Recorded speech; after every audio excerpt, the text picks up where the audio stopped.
in Columbus's first dispatch back to Europe from his first voyage. He talks about how the natives that he encountered explained to him how natives from a neighboring island would hunt them down and capture and enslave them. How the natives that he first encountered apparently didn't know anything about arms, but the natives from the neighboring island would fashion spears and arrows out of branches and whatnot. And he actually tells of how he and his men saved and rescued two young boys who had been native boys who had been captured by the neighboring natives and to be slaves, or literally eaten through cannibalism. And when they rescued them, they found that these two native boys had been castrated by their fellow native neighbors. People who, on one hand, were so innocent of spirit and beautiful of spirit that they didn't need arms. And yet the native neighbors of these people were cannibals and hunted other people from that land. The human complexity is truly awesome. Try to imagine what it was like for the natives to discover these Europeans arriving. Columbus, in that same dispatch, talks about how these natives thought that they were men from heaven. So think about it in terms of the technology, the size of their ships. You know, the conquistadores had firearms. Okay. Think about the closest solar system to ours. Okay. You're talking about a solar system that is 25 trillion miles away. You're talking about 4.5 light years away. Now, what that means is it takes light 4.5 years to travel between our solar system and the next closest solar system. But nothing on Earth moves remotely at the speed of light. If the space shuttles travel at 18,000 miles an hour, it means it would take our space shuttles 1 billion years to travel to the next closest solar system. So, if aliens were to come to Earth, if they came from the closest solar system to us, not another one that is still farther, it means that they have mastered such a technology that must at least approach the speed of light, so that their voyage is more like 4 years instead of 1 billion. You're talking about technology that to us would seem supernatural, like magic. And if you're talking about intelligent life that has evolved enough to use that type of technology in their ordinary life, you're talking about intelligent life that must be of a physical presence and ability in terms of evolution, that even their physical presence to us would probably seem supernatural or like superheroes or magic. So imagine if you are the Taino people, who themselves were more simple than the Aztecs. The Aztecs, much farther up these continents in the Western Hemisphere, who were a much more complex society in terms of technology, in terms of infrastructure, in terms of architecture, in terms of governance. The Tainos are even more less complex. You're looking at people come off of what for all you know, could look like what we would think of as spaceships with their arms.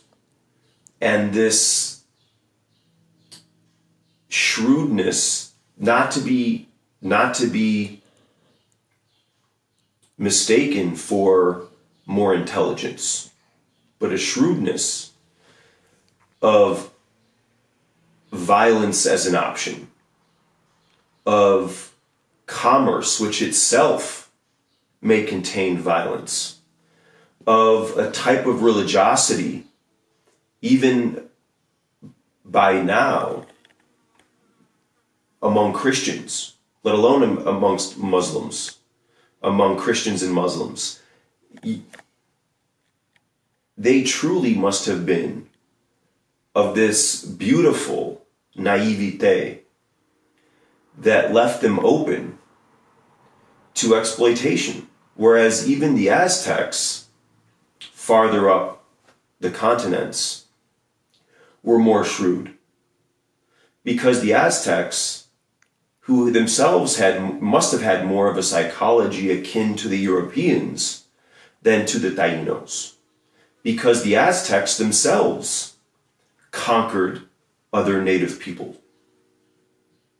So today, if you are a Mexican, or even within Mexican society, which itself is a remnant of the Mexican caste system, and predominantly you happen to be a Mexican who predominantly identifies as a native, an indigenous, and therefore, let's say an Aztec as an example, that's now we consider you Aztec.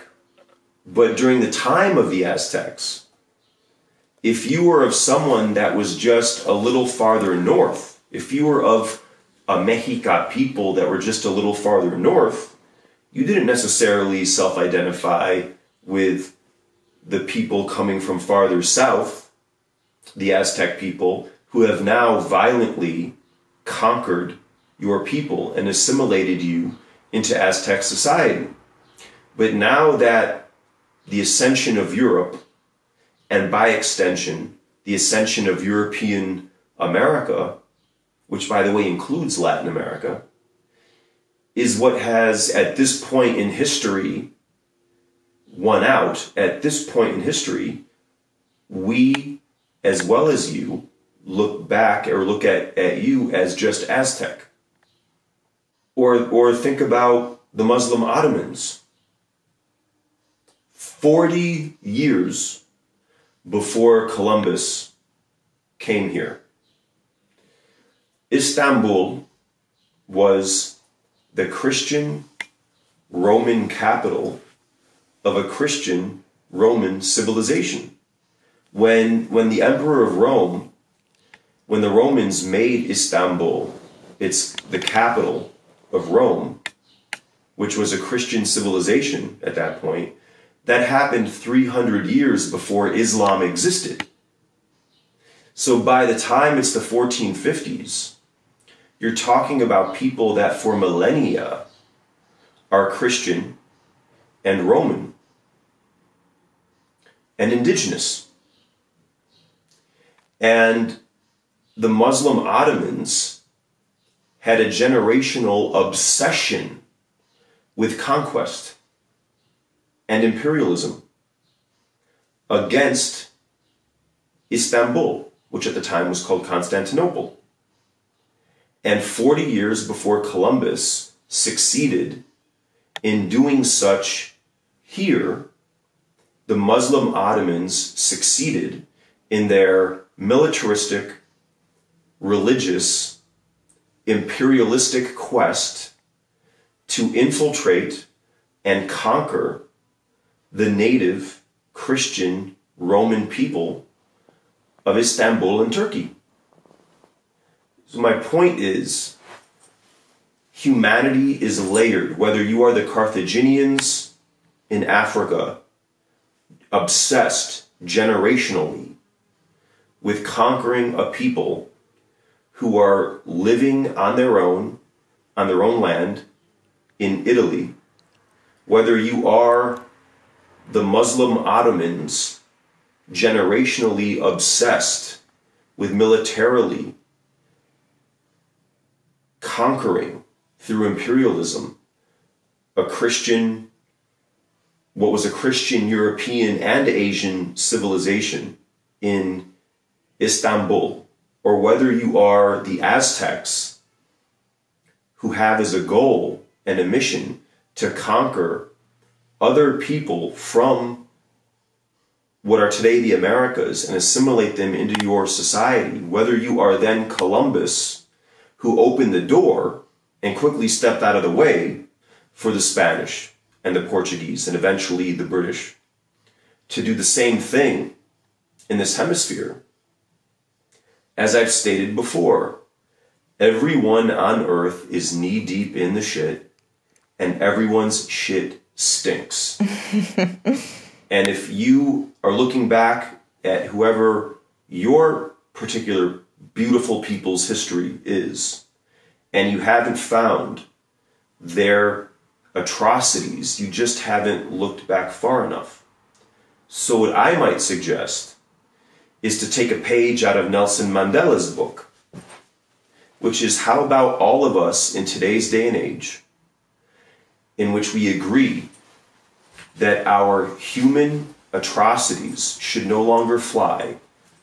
How about all of us sit in a circle, look at each other in the eye, and God forbid we put our hands on each other's shoulders. I'm Italian, we do that.